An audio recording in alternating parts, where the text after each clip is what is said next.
Welcome to Matflix, video streaming from maternity experts. My name is Dr. Jenny Hall. I am the box sets curator at Matflix, a fellow of the Royal College of Midwives and a former editor of The Practicing Midwife. At Matflix, we bring together videos of talks from top maternity experts into box sets to support your continued professional development, study and revalidation. It is a perfect study accompaniment for midwives, maternity professionals, midwifery students and anyone thinking about a career in the maternity services. My job is bringing together the latest thinking area by area so you do not have to. Not only do you get the video of brilliant talks and relevant content in thematic box sets, you also get access to the audio version so you can listen on the commute or while you walk the dog. Plus links to the latest research in the relevant field, government policy documents, the presenter's PowerPoint and more besides. Sign up to Matflix now for the best video streaming from maternity experts.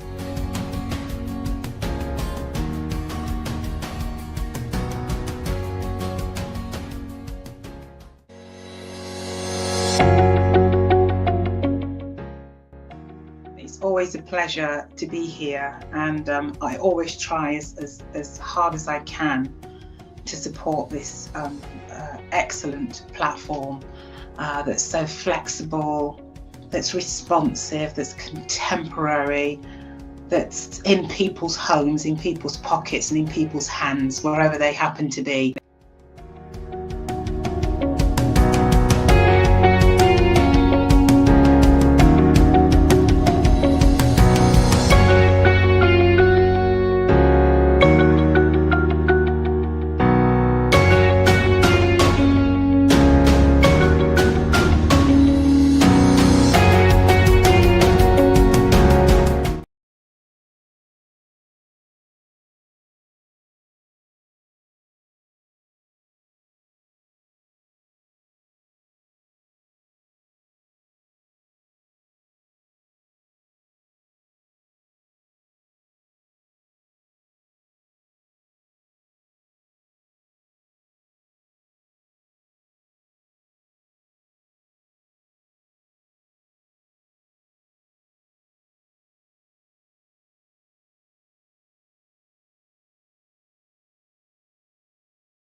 It's always a pleasure to be here, and I always try as hard as I can to support this excellent platform that's so flexible, that's responsive, that's contemporary, that's in people's homes, in people's pockets and in people's hands, wherever they happen to be.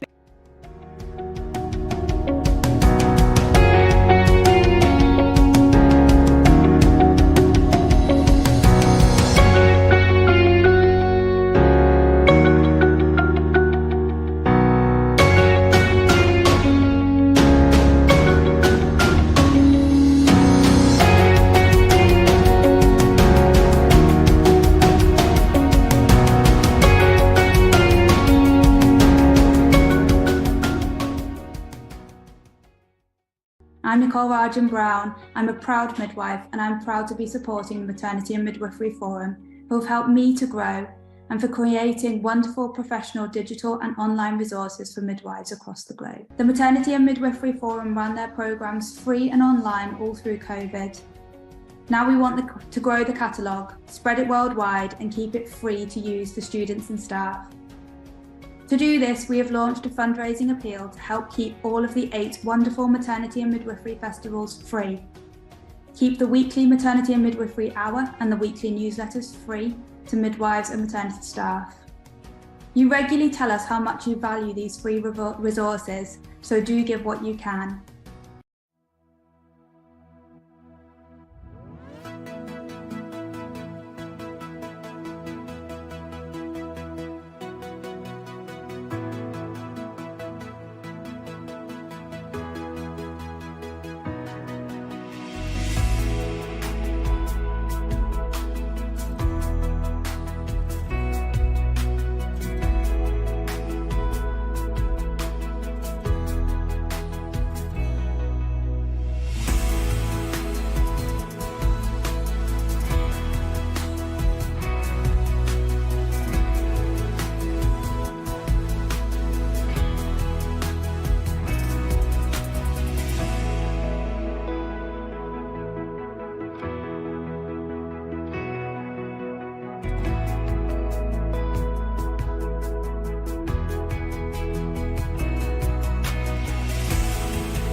Welcome to Matflix, video streaming from maternity experts.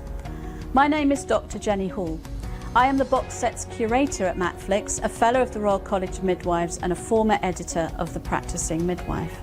At Matflix, we bring together videos of talks from top maternity experts into box sets to support your continued professional development, study and revalidation. It is a perfect study accompaniment for midwives, maternity professionals, midwifery students and anyone thinking about a career in the maternity services. My job is bringing together the latest thinking area by area so you do not have to. Not only do you get the video of brilliant talks and relevant content in thematic box sets, you also get access to the audio version so you can listen on the commute or while you walk the dog. Plus links to the latest research in the relevant field, government policy documents, the presenter's PowerPoint and more besides.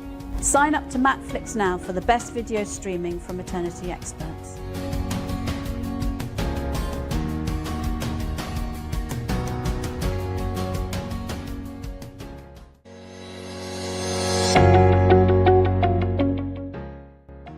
It's always a pleasure to be here, and I always try as hard as I can to support this excellent platform that's so flexible, that's responsive, that's contemporary, that's in people's homes, in people's pockets and in people's hands, wherever they happen to be.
And good evening, everybody, and welcome to this week's Maternity and Midwifery Hour.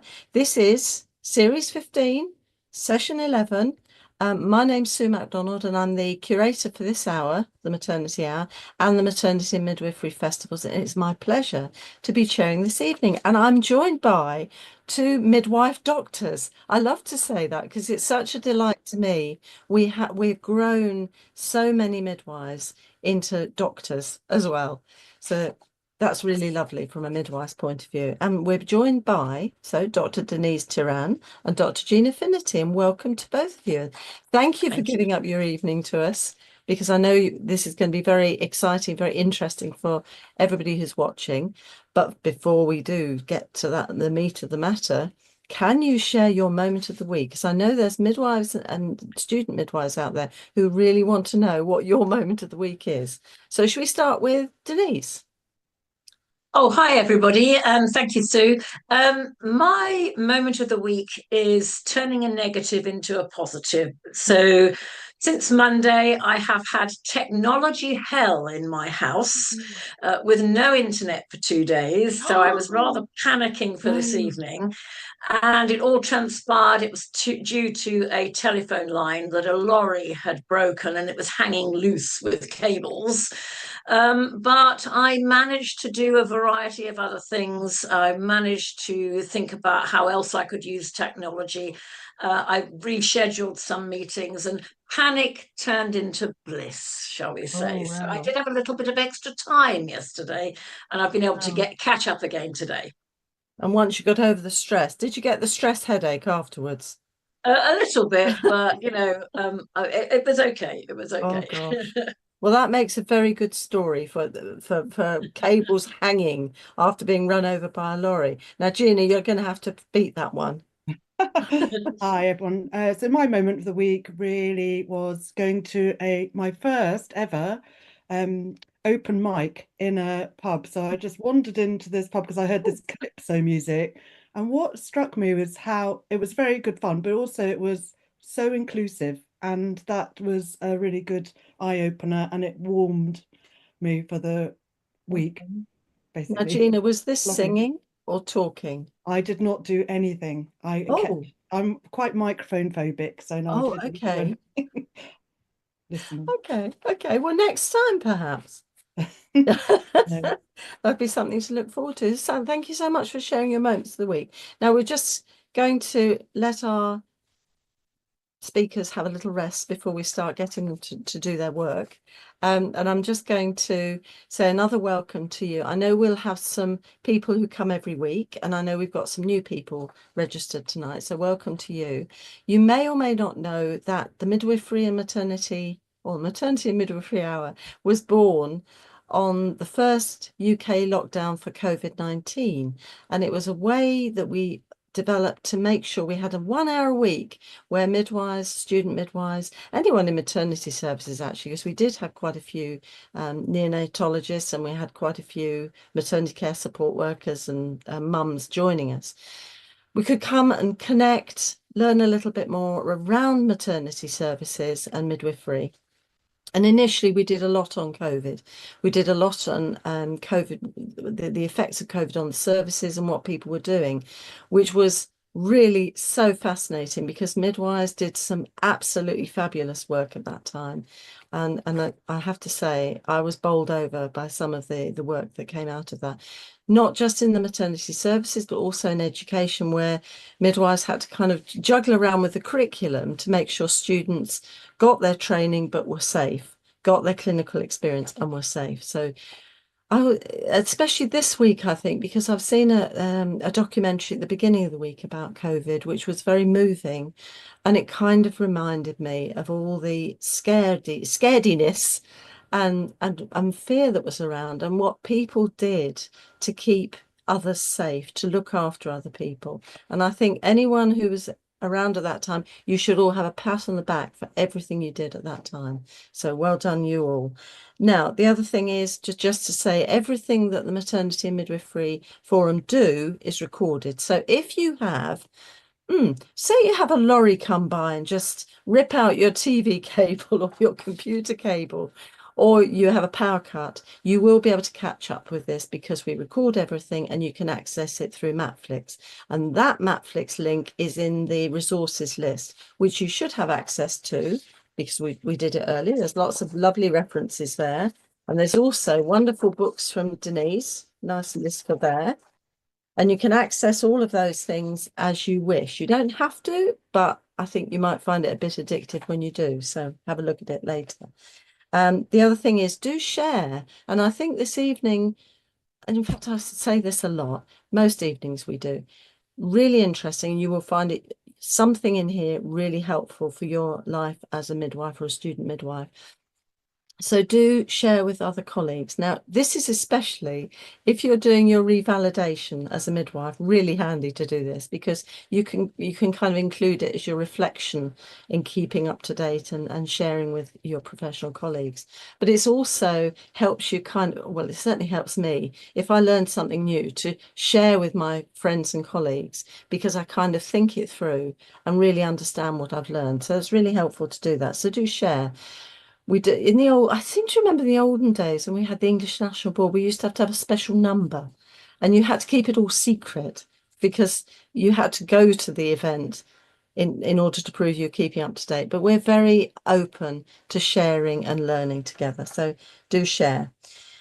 Now, I haven't got much in the news. I know there's been a report from the Nottingham Maternity Services and I know from the CQC, and it was a little bit delayed, and they've actually said there have been improvements, which is great. I know it's really hard when people are under review, and it's hard to kind of get things really improved. It's kind of like battling as you're going. So well done for those. I know that the Ockenden review is still underway, and the Ockenden reviews have been very helpful, painful because they're telling us things that we really need to address as practitioners and really need to highlight in what we do. But it's and that's I think later on in the year coming out. Now, what was also interesting to me, and this is me weaving around looking at things recently, there's been 2 analyses which I've been very interested. I've also put them on the resources sheet. Now, there's been a recent analysis, and this was, I think, in the Mail Online, and their sort of title was the 10 trusts having the highest number of preventable birth injury claims. And this is obviously being used by legal people for obvious reasons. But there's a kind of list of places who've got high rates of claims. But of course, some of them are big units where they're more likely to be more complex births, difficulties with babies' outcomes and things. But also, I found it interesting, having looked at that, to look then at the Channel 4's news, and it's called the NHS maternity units with the most missing midwives, and it's a fact check. And it's quite a short piece, but it's well worth looking at because that made me think about there's awful lot of midwives missing. And some of that is because we're losing midwives as they're retiring, and some of them aren't being replaced very quickly. And also it's quite a hard job to do. So we need to keep hanging on to our good midwives and really making sure we're looking after them, which is part of what we're doing this evening. But it was interesting to me that some units have got a 10% lack of midwives. Some have got 60% lack of midwives. And how can you function fully, comfortably in that sort of environment? It kind of I've been thinking about it for a couple of days. So have a look at it and think about where you're working and what your reduction is. And, are you short of midwives and how could you make things better? And that's focused, I think, more on England than the whole of UK, but it has resonance for wherever you're working, because I know that the state of the International Confederation of Midwives did a big report of the whole world's midwives, and there's nearly 1 million, I think I'm right, nearly 1 million shortage of midwives. We are a precious resource, so we need to look after ourselves and we need to look after our teams and our students and all the people we work with. So this is a really good time to be looking at stress, burnout, and ensuring your well-being, because it's really important. It's interesting to me that sometimes in some places you can be very stressed and have a very hard work, too many things to do, and yet if you've got a good team, you can cope with it. And that's I mean, if I think back to my own life at certain places. So I'm going to say now our speakers, and it's exactly 7:10, so I'm going to go on to my first speaker, and that's Gina Finnerty, who I'm delighted to introduce. I'm going to say that both CVs are online, and actually these are edited highlights. So Gina is currently a visiting fellow in the Institute for Life Course Development at the University of Greenwich, very experienced midwife and educator. She's a particular interest in the senior workforce, coaching and knowledge exchange. She's also recently launched a website. I love this, themasterfulmidwife.com. And this is she's hoping to host some restorative day retreats for frontline NHS midwives. I love the sound of that. Let's all sign up for that now. But welcome, Gina. Thank you so much for coming. The screen is now yours. Thank you, Sue. That's great. I think what you've said about the vacancy rates is really, really troubling, isn't it? So this is just a quick cook's tour, really. Obviously, it's a sensitive subject, so there are some sort of resource and things at the end, and also in the forum website. I'll just move on. So as an introduction, really, the previous article that I wrote for the forum was addressing burnout and what can be learned really from other professions. And what came through from that for me was how far ahead the GPs are. So there's a very good group, it's called the Workwell Doctors, and they've got fantastic resources on the website around grief, dealing with grief, that sort of thing, nutrition, all sorts of really helpful things. And also, I think a significant positive thing that I found was neonatal nurses who had a sort of hub psychologist in their department, and it was not only good for the women and families, but also for the staff, and it improved retention of the staff nurses particularly. But for today, the focus is on well-being more generally, what we can learn from different cultures. And so I've taken for the example for today, Japan. And one of the reasons for that is I was really lucky to go on a fantastic study tour, midwifery study tour in 2023. And what Denise and I were discussing this yesterday, that really Japan has seen a significant growth of corporate wellness initiatives in the workplace and a really positive approach to well-being and work. So that's the reason for that. The baby in the photo was this beautiful second day born, and it was at a birth house that we were lucky to visit on the outskirts of Tokyo. So that was wonderful. And you can see the hands of both the parents there. So it's a really lovely photo. So just a bit of a backstory really for the impetus for all this. It came from just an article, Guardian article called The Coming Storm that a journalist wrote. And effectively it was taking texts from very burnt out and sort of intensive care consultants and frontline staff in the middle of the pandemic were writing in these texts to this helpline called Shout. And they were analysed by psychologists who could actually see very clearly that there was, moral injury, total burnout, moral distress, and all these things from bearing witness, but also PTSD type 2.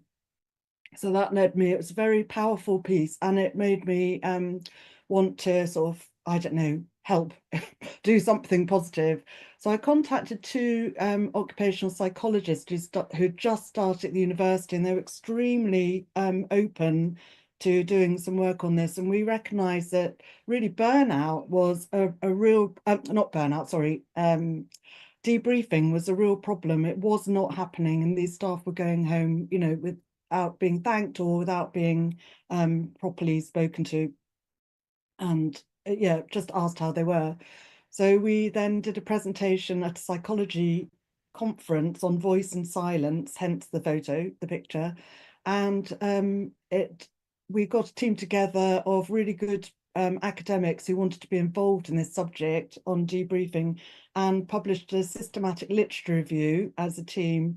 And then I led a cross-faculty research cafe on resilience, and then from that, really, I suppose, I became interested in burnout in midwifery and the maternity services. One thing that's, I think, quite interesting that I've just updated, just done an extra literature search on this, is that and there's a group of anaesthetists, and they've devised an app for debriefing, which I think could be really exciting and usable. We could adapt it possibly in maternity care. This picture is actually, it's taken from an Oculus Rift headset for virtual reality. And so it's a picture of a tea ceremony room. And the image relates for me to, you know, work spaces, and really how unfit for purpose our clinical spaces actually are. And when I went back to practice just for a couple of years, just before the pandemic, you know, by the end of the 2 years, we had no office. There were 6 of us specialist midwives. We lost our office, and there were only 4 big desks in there. But, you know, I ended up in a cupboard with no window, and there was no changing room. There was no rest room for staff. There was nowhere for counselling, or the most important thing for me was handovers. Where do you do? It's such an important activity. So it just shows, doesn't it? But we just tolerated it. But in fact, it's not acceptable. It's not acceptable working conditions or culture, I would say. And you know, this is about using technology, but it's a really brilliant experience to go in and use this virtual reality. It could be used for stress reduction, actually. So I've said that Japan's got this sort of movement really towards improving the workspaces, and employee health really is prioritised with actual work-life balance taken and put into policies. And for example, you know, they have 8-hour days maximum, 40-hour weeks maximum, and really flexible working is just normalised. Pilates at work classes, and you know, some places give a nutritious breakfast. There's quite family friendly policies, and Denise has visited very often, so she knows more than I do. But you know, for them in Japan, a healthy workforce means more productive and therefore more competitive as a business. I think they have some places have stress check programs and screening to combat burnout and stress at work.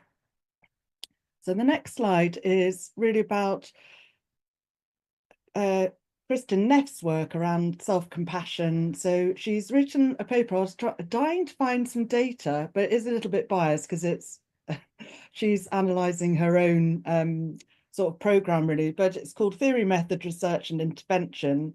And there's a 26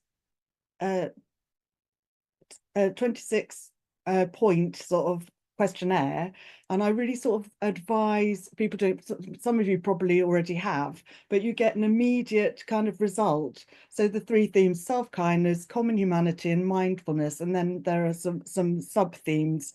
So what Kristen Neff suggests is that self-compassion refers to being supportive towards oneself when experiencing suffering or pain. And she also suggests that it can be acquired and practiced, which we know, but her work does actually really support all of this. However, it is all self-reporting. And what she's also found through analysing the data from this is that greater self-compassion is actually linked to reduced psychopathology, you know, obviously things like depression. And it's more positive for well-being and increased self-esteem or sort of self-worth. So it is useful to do the test, I think. This is about trauma stewardship, which I hadn't really heard this term before. So Lipsky and Burke have written a book that really describes it well. And so they describe it as a daily practice, really about having much more self-awareness and caring for ourselves while we're caring for others. And the cartoon I couldn't really resist because it's not that clear, I'm afraid, but it's a pilot who's obviously got home from a flight and just having a cup of tea and chatting to his partner. And in the end, she just says, "Must you precede everything you say with 'this is your captain speaking'?" And the reason I've included it is because through the trauma stewardship book, there's a cycle that, you know, when you've been exposed to trauma in the workplace, that you often go through. And so one of the stages is like grandiosity. So you think everyone's relying on me, I can't possibly leave, I'm a very important person in this business, in this workplace. And I think the other couple of things it shows to me is that, you know, there's a work-life balance, and it's very hard to you know, it's very blurred, isn't it, often, and how important it is to have someone to listen to you when you are, and, you know, to give you a little bit of feedback. So anyway, the other thing I want to mention is that Kate Greenstock and Sally Pizarro have written, they're both senior midwives, and they've both written really good books. I'm just looking at the time, better flip through. This is about the retreats. This is the space that I've got set up. I am actually trying to seek funding because I don't believe midwives should have to pay. You've been burnt out from, you know, and exhausted from NHS work. And so I'm trying to get it so the days can be free or just pay minimum. And then you can contact me in the link below. And there's just then really, in conclusion, you know, we can see that Japan's investment in the workplace wellbeing programs is really, really gaining impetus. However, in the NHS, you know, I think we really do need urgent campaigns, improving the workspaces, develop evidence-based wellness initiatives, and prevent frontline maternity staff from experiencing stress, moral injury, and burnout, and really to ultimately improve outcomes and maternity care experiences for women, birthing people, and their families. And that's some references there. Well, I hope I haven't gone over time. No, Gina, you're perfect. Okay, I'll stop You're sharing. perfect. Thank you so much. I didn't realise about Japan. That's so fascinating. And how sophisticated to do that, to really nurture your staff to that extent. Because it would be very interesting to know the costs that they balance out in terms of recruitment and retention. Be really fascinating. I dare say there is something around there about it, because they would be gathering data and evidence as well. So fantastic. Thank you so much, Gina. Well, we come back to you now. If anyone's got any queries about Japanese well-being and this sort of this was it 20-point questions? 20 points that you had to go through on that little quiz. Yeah. 26. 26. Okay. We'll need to know more about that. So if you have a question, pop it in the chat box and Paul will whiz it through to me, and then I'll look away to the screen at question time. So I'm going to now have my pleasure of introducing Dr. Denise Turan, who's been on the program before. We love Denise. She's a great advocate of complementary therapies, and in fact, she's an international renowned authority on midwifery complementary therapies. Her company Expectancy is now in its 20th year. I can't believe that. It can't be that long. That's amazing. 21, actually. 21. Wow. Freedom of the city, I think. And this offers a unique range of courses for midwives in the UK and overseas. She holds an honorary doctorate from the University of Greenwich, and the prestigious Royal College of Midwives Fellowship. She's undertaken several research studies, written numerous books, see resource list, and she's revised 6 editions of the world famous Balliers Midwives Dictionary. I used to carry that about in my pocket for years. And the Royal College of Midwives Complementary Therapy Guidance Guidelines for Midwives 2024. So welcome, Denise. The screen Thank is you. now yours, and thank you so much for coming this evening. Thank you so much for having me again. I always love doing these sessions, actually. I was fascinated by Gina's presentation. As she said, I've spent about 24 years teaching in Japan and also in China and Hong Kong and Taiwan and places. And the Far East is very much more interested in staff well-being and health. And, you know, when I first started going, I would be amazed that employers would take their staff out to lunch in a restaurant, or they would go to their staff weddings and funerals and things, because it was just part of what is the culture there. And they're very much into looking after one another. And yes, staff are very busy. And they do have quite long days and work longer than sort of eight hours, I would think. But it's just a lovely environment, and that they do appreciate you. And I think that is one of the things we need to work on a bit, because, you know, we don't always appear to be appreciating our staff. Maybe we do underneath it, but, you know. So what I'm going to talk about is a little bit about looking after yourself. Hopefully that's going to work. Yeah. So looking after yourself, really, with complementary therapies. But I want to put the focus on self-hypnosis this evening. And as some of you may know, if you've been on the session with me before, you know, I teach a range of different complementary therapies: aromatherapy, reflexology, hypnosis, acupuncture, and a variety of other things. But I think we're so engaged in trying to care for the families that we forget to care for ourselves, actually. And that is really important. I always say to my staff and to my students, think about what they say to you on the airlines. This is another flight reference, Gina. You know, please fix your own oxygen mask before helping anybody else. And that is so important. If we don't look after ourselves and we're not in the right frame of mind, we're not in the right state of health and well-being, we're overtired or stressed and fretful, then we're not going to be able to look after the families in our care. The problem is, of course, we probably all do know the sort of things we ought to be doing in order to look after ourselves. You know, eating well, getting plenty of exercise and fresh air, spending time with family, not smoking, not drinking as much, getting nice sleep and, you know, quality sleep and that sort of thing. But I'm not sure we actually do it. And many of us would say we don't have the time for that, we're too busy, or we're so stressed that we've gone past the point of being able to discipline ourselves to do some of these things.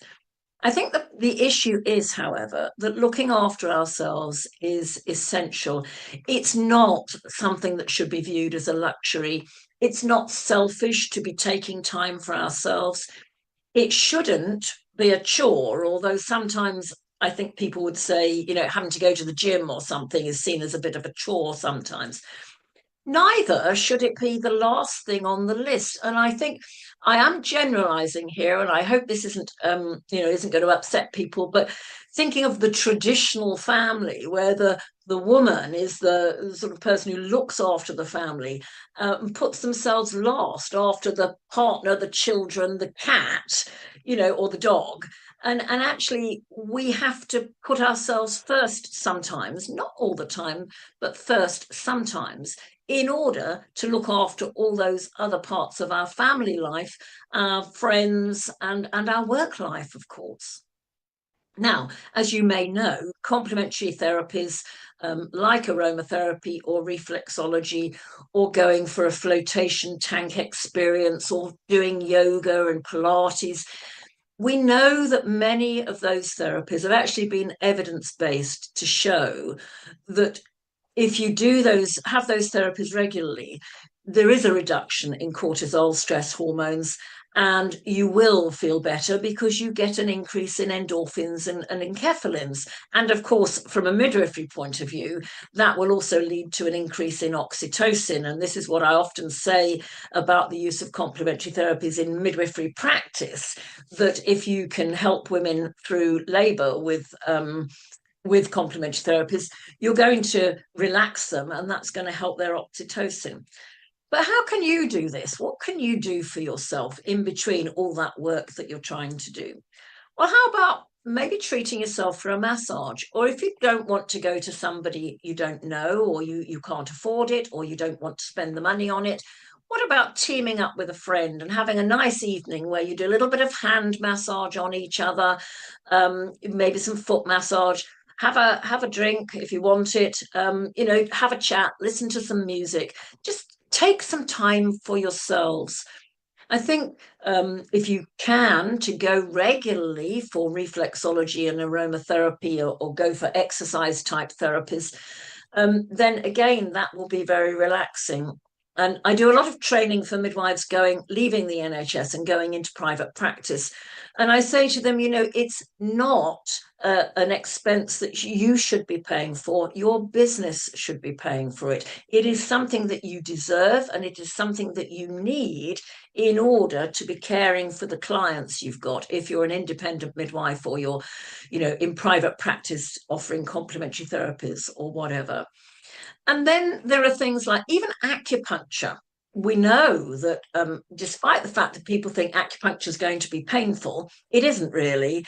And in fact, often stimulates an endorphin release. So you might have gone in for perhaps treatment of your back pain, but you come out with a bit of a buzz because your endorphins are working hard.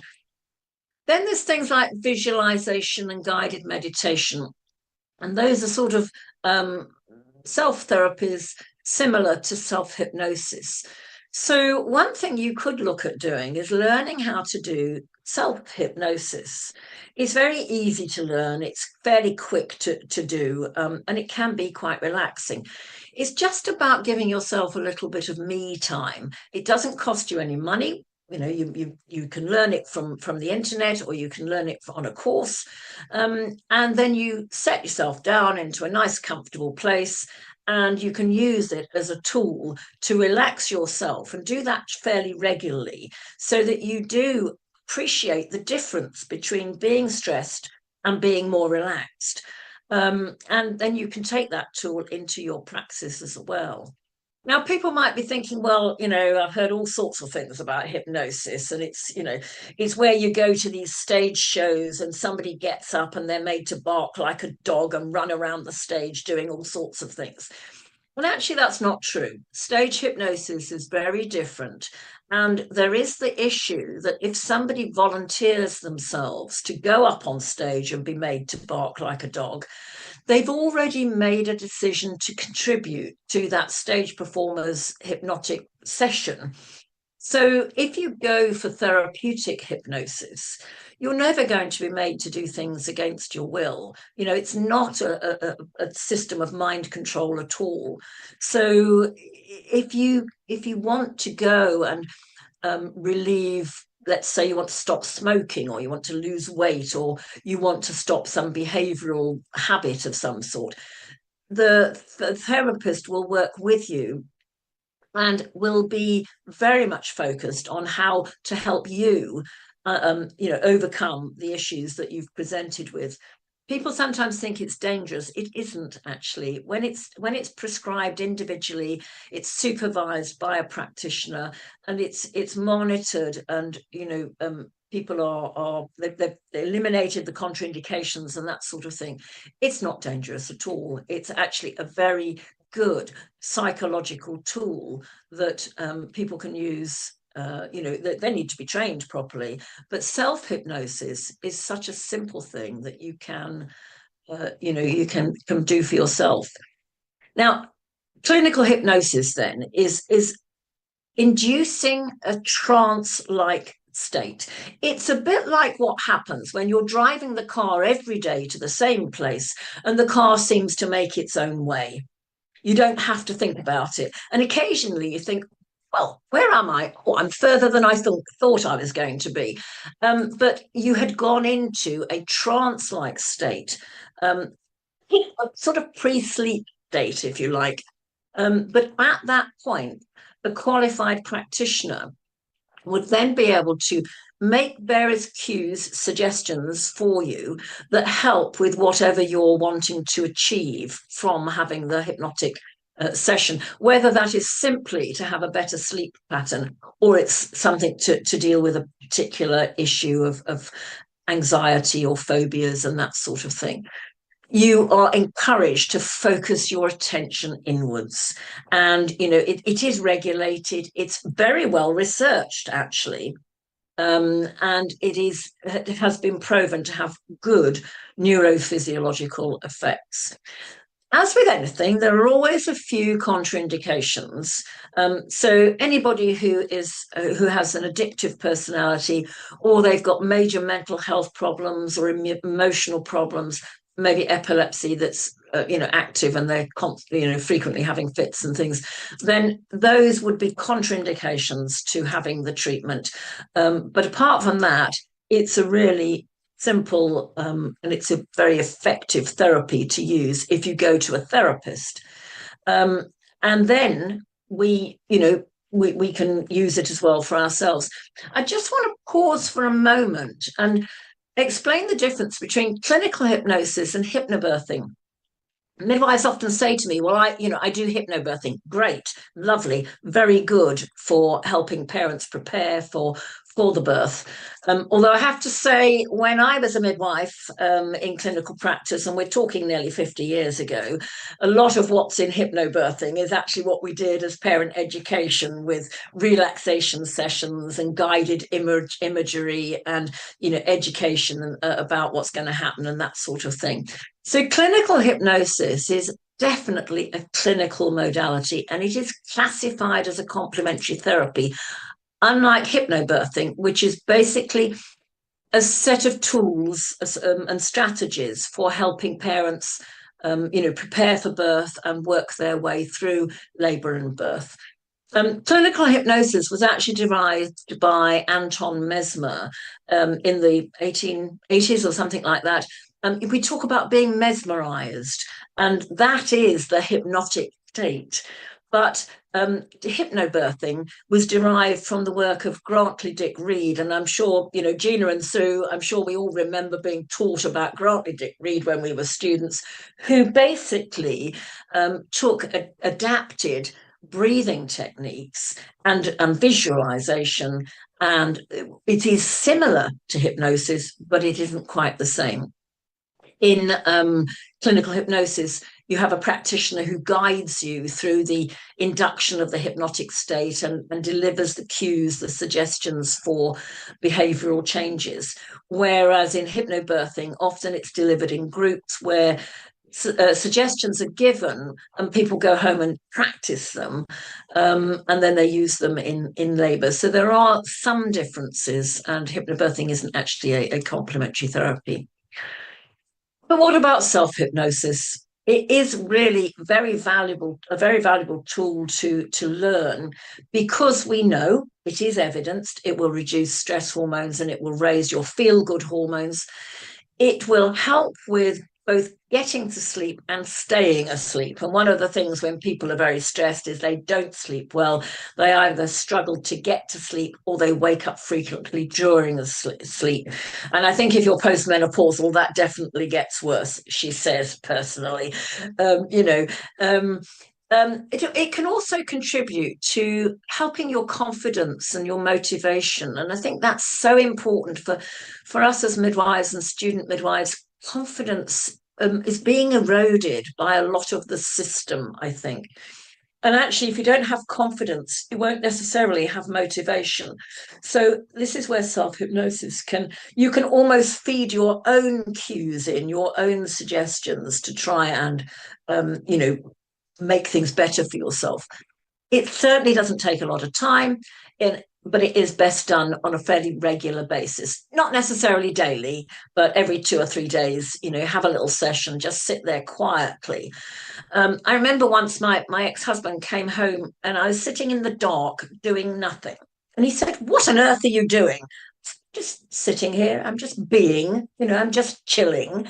That's essentially what self-hypnosis can be. It's a time for you to chill, to regroup, to regain some of your joie de vivre and your passion, if you like. And actually, it can be very, very helpful. So finally, just to say to you that Expectancy, my company, we do have a wellbeing online course. So it's 2 days, and it goes through self-hypnosis. You practice some self-hypnosis. I will just tell you a little story, though, because my colleague was teaching the self-hypnosis course one weekend, and it was online during the pandemic, actually. And so you do your self-hypnosis, but one of the midwives was in her study at home, and her husband was doing the gardening. And he saw her sort of go into a somnambulent state. And he said, "Wake up." He was banging on the window saying, "Wake up, you're in a study day." But actually, she was legitimately relaxing through self-hypnosis. So we are offering a discount to the Maternity and Midwifery Hour participants if you want, but do contact me on expectancy.co.uk if you've got any questions or you want to join a course with us. Thank you very much. Fabulous, Denise. Thank you so much. That's really interesting. I mean, it's interesting for the hypnosis and the hypnobirth, because I notice, and I know this from listening to you before, but some listeners may be unfamiliar with the way you talk about complementary therapies as treatments rather than just nice things to have done.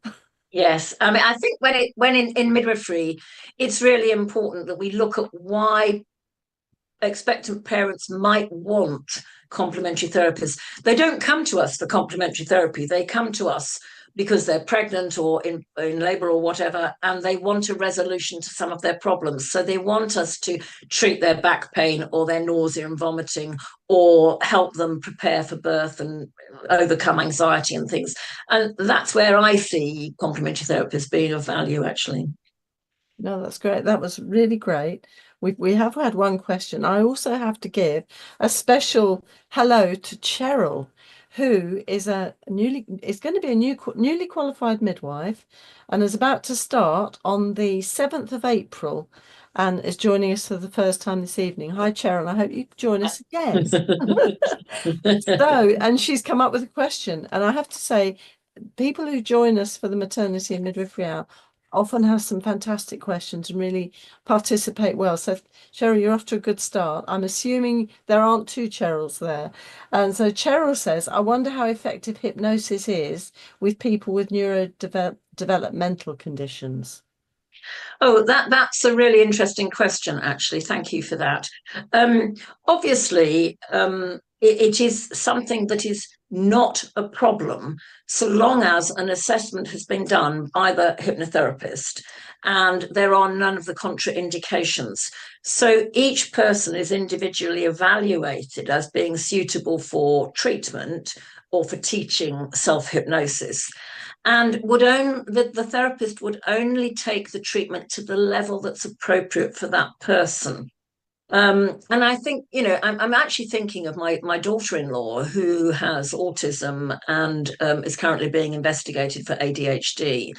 And hypnosis is a really important factor in reducing the anxieties that she feels, the over obsession with certain elements of she's a pediatric nurse, actually, and I would say that it can be very, very good, but I would advise that people with neurodiversity seek somebody who's very well qualified, insured, and equipped to deal with particular client groups. Because, of course, as with midwifery, there are lots of specialisms within hypnotherapy as well. And I think it's quite important to find the right person for you. You know, it's a bit like going for counselling. If you don't have the right person, you don't resonate with them, then it's more difficult and less effective.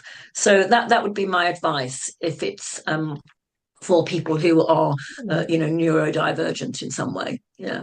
Well, that's really interesting to think that would be, because you might think you should be excluded because it might be too much messing with people's minds. I mean, Not necessarily. I mean, there will be a few. You know, if their condition is not well managed at that particular time for some reason, then it wouldn't be appropriate. In the same way as you wouldn't work with people with addictions or, you know, major issues like that.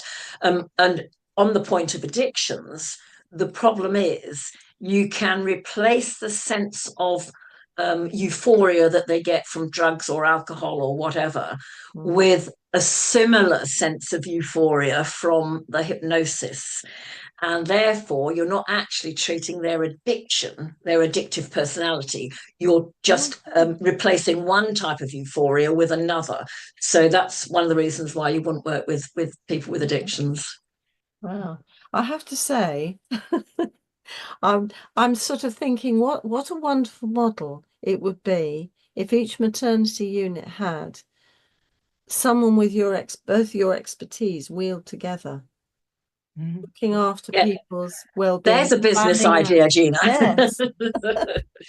Well, I was thinking, Denise, I'd have you in my pocket just to check out things. I mean, it's interesting because thinking about a maternity unit and the complexity of the women and families, and then the complexity of the staff group that you have there, and taking Gina's kind of description of the Japanese model, I'm thinking it would be really quite interesting. And there may well be a head of service out there who might either be developing this or thinking about, but having somebody kind of tasked with looking after. I mean, I know that complementary therapy is quite a popular area to look into, but it's the idea of something more integrated in a way. Yeah, but it's interesting because when I was a student nurse in the 70s, I worked for a while on a maternity unit. I did my obstetric placement in a Christian hospital in North London. And every morning there were prayers on the wards. So everybody stood and had prayers. And it was just an opportunity to pause for a few moments. And we don't do that at all in current midwifery or nursing. And I think it doesn't really matter what it is. It's how you do it and whether you do it that's important. So whether it's, something from Gina's experience and having retreats and things, or whether it's having complementary therapies, I think it will be different needs for different people as well. But it's I'm thinking it's having someone in a unit thinking about that, isn't it? Thinking about the needs of all those different midwives and student midwives and care assistants and doctors even, because it's very stressful all the way through. And it sort of makes so much sense. And when Gina, you were talking about the Japanese model, I was thinking, well, we should be able to do something like that. Really. I think it's really important.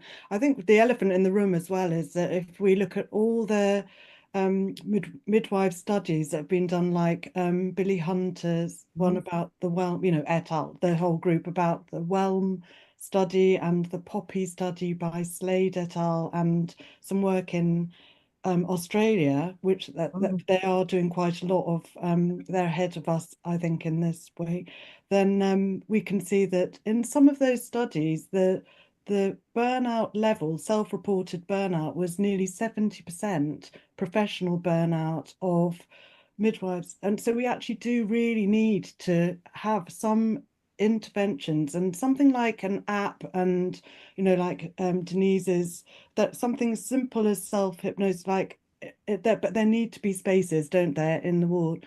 And going back to Cheryl's point as well, and her question.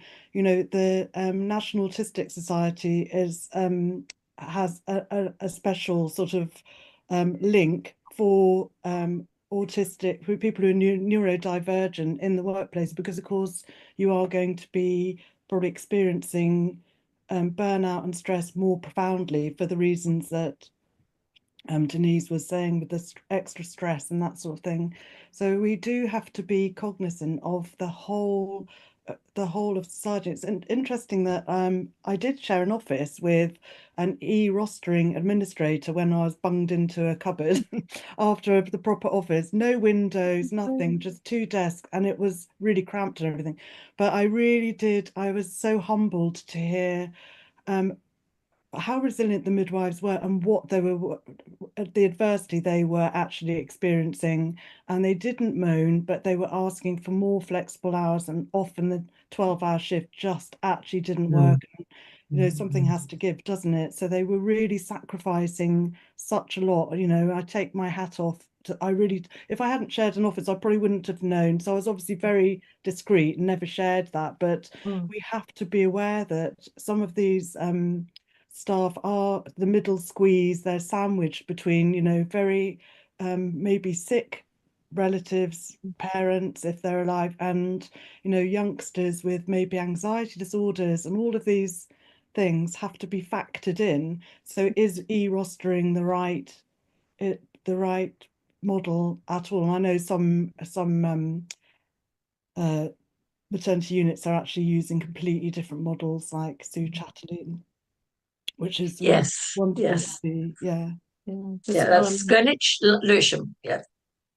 Yeah, I mean, it is difficult, because I think a lot of units have moved to the 12-hour shifts, and also moved away from having the handover time, which, I mean, Denise, you were talking about that beginning of the day and having prayers or just a few moments of reflection, and that handover period. And I guess we're showing our age here, audience. Remembering the time of coming in, and you had this chunk in the afternoon where you could do the things like sit down and discuss cases that had happened, have a little teach-in. We used to have a little teach-in with sister running that, or just time to think or reflect on things, and then of course, the only thing about, because we're old, in the olden days, we didn't necessarily know it was called reflection. We didn't call it reflection. And, you know, we've probably much more skilled at it now, but it's something that's lacking. And when you were talking, Gina, earlier about being being stuck in a cupboard, I kind of remembered one of the things that happened during COVID, and this is what makes me sad. We need to have learned something from COVID. We had the wobble rooms, or the little rooms where people could go and have a cup when they were finding it all too much. Go and have a cup of tea, just take a breather. I don't think they're there now. And why aren't they? We should be looking after each other in that way. But I'll get off my soapbox. Get on my soapbox. Oh, I think we're all on it with you, actually, Sue. But where could, I mean, if it's down, and Julie, you did that so colourfully, this being put in a cupboard, because I think that has happened to a lot of people. There's just no space in the unit. So why aren't there any spaces? How could we get a space? Would that make a difference? Did you find in your kind of looking at the Japanese models that they had additional space apart from that lovely tea room picture? Yeah, I think there's just more emphasis on support, and actually being in a cupboard on all of that takes away from it. Was actually a fantastic, it's just 2 years, but it was really, Yeah. I'm so glad I went back to practice, and the team support was just amazing. So you can actually tolerate quite a lot. So when you step back out and you just think, actually, it's not acceptable to treat people like that when they're, but, you know, there were 30 women on the ward, postnatal ward, 30 babies, and that's a lot. And some of the staff, they'd be crying a couple of times when I walked on. I came in sometimes on days off just to do, I don't know, training prep and stuff. And one time, two midwives, senior midwives, one was probably mid-career and the other one was senior. They're both the other side of a wall, sobbing. and I thought something awful had happened. So I just said, is everything okay? What's happened? And the senior ones, I went to her first and she just said, it's relentless. It's relentless. We can't cope. All the staff were on a don't know, conflict resolution day, hilariously. Oh, And then, and I was really I just was Ironic. shocked. I know it's hilarious. Well, I was actually shocked. And then the mid-career midwife said, I just don't feel like a midwife anymore. And so I said, right, we're having a huddle. And they said, we haven't got time for a huddle. So I said, we are having a huddle. It's in your oh interest. wow. So we had a huddle and I just had to say, right, do you want me to, I said, what are the priorities? Would you like me to manage the ward today for you, or would you like me to just do the obs?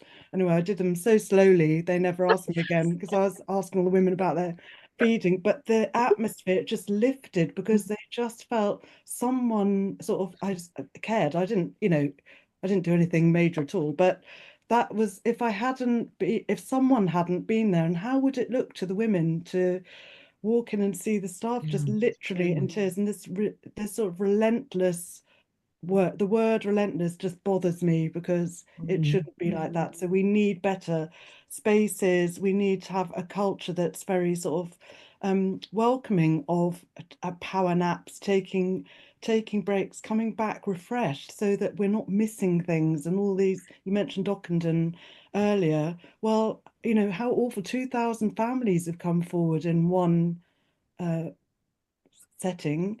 That's very disturbing. That's an awful lot, isn't it? That we've become a little bit It is. desensitized in some way. But I wonder if you asked the midwives and student midwives with the same kind of review investigation, what their perceptions of their own experiences would be. Because so in some of those cases, it's possible that women didn't get that chance to reflect and kind of offload and have things explained to them properly. And sometimes that will happen because when the staff are frantically busy and in this relentless hamster wheel that people are on. I think Yeah. it was It's interesting. You're talking about space in Japan, though. They have a lot of space outside. It's a big country, but inside they don't. They actually have very small rooms, and they're not cramped, but they are full.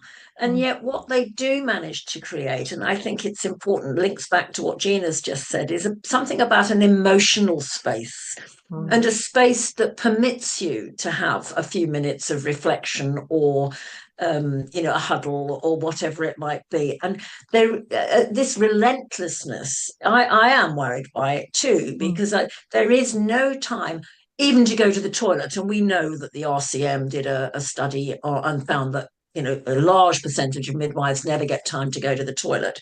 Well, that's a fundamental human right.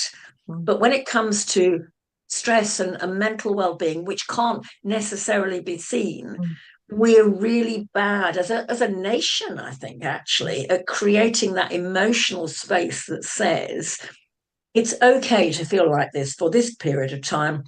Then we will go on and see whether we can resolve it in some way or minimize it in some way, And so I think emotional space for relaxation is really important. Yeah, I'm going to return to that in a second. I've got now Cheryl. This is 3 times, Cheryl. You're doing fab. She says, I think it's a real worry of students and newly qualified midwives that they worry about the burnout. And that's a good point. Thank you, Yes, Cheryl. it is. And then Wendy Bannister, hi Wendy. Wendy says, I think it's very difficult and takes great courage to say you're not okay and feel stressed, tired out and without feeling it's a weakness. And that is also true, Wendy. Very true. But I think what I'm taking out of this, and I always say this is the fastest hour in the week. It really is. But the things that I've taken out is that, and I'm going to reiterate the emotional space, because I think that's a point both of you have made in different ways. And the kind of family, what I'm feeling from the discussion that we've had this evening is very much how you're in a family, you look after each other, hopefully. Yeah.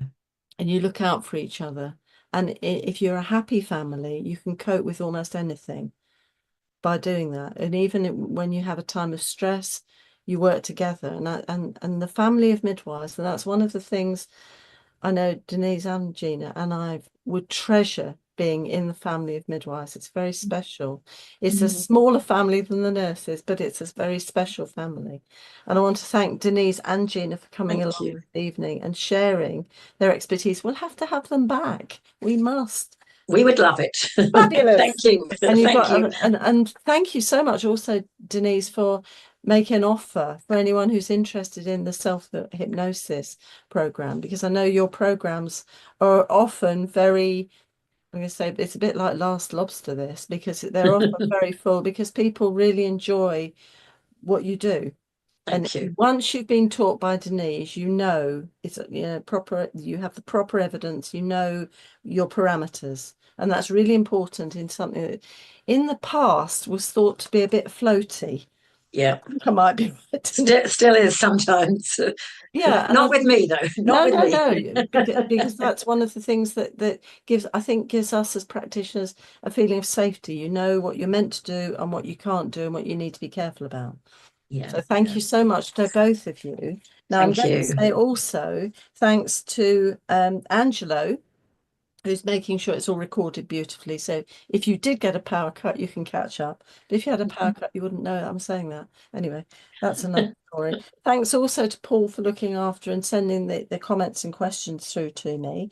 Now, this is going to be available on Friday as a podcast at 6 o'clock in the morning. And I know there's a whole chunk of people who like to listen to this at 6 o'clock in the morning.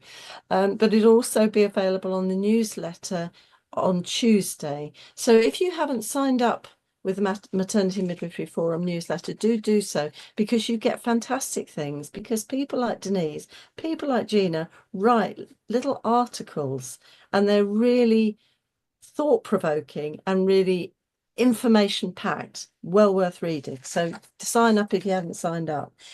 And also don't forget to book for the Midlands Festival on the 20th of May. You might see someone like Denise there, I think. And we've got some places and we've got some fantastic speakers, and I'm still thinking emotional space and family here. It's all in my brain going on. Next week we're going to be looking at midwives and nurse midwives identity with Sally Pizarro. At same time, same place, and in the meantime, take care of yourselves. And I'm underlining that from Denise and from Gina. And we'll see you next week. Take care.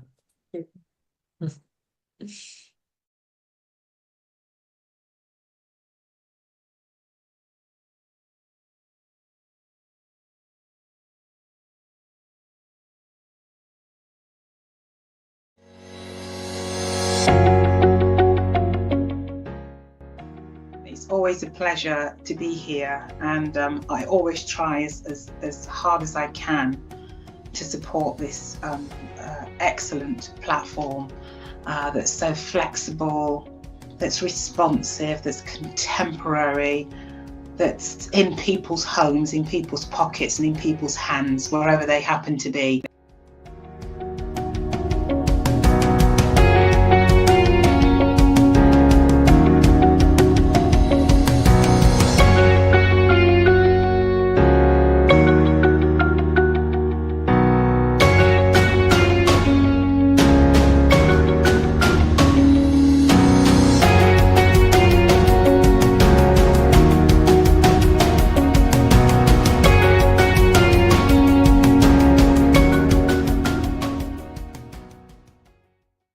I'm Nicole Rajan Brown. I'm a proud midwife, and I'm proud to be supporting the Maternity and Midwifery Forum, who have helped me to grow, and for creating wonderful professional digital and online resources for midwives across the globe. The Maternity and Midwifery Forum ran their programs free and online all through COVID.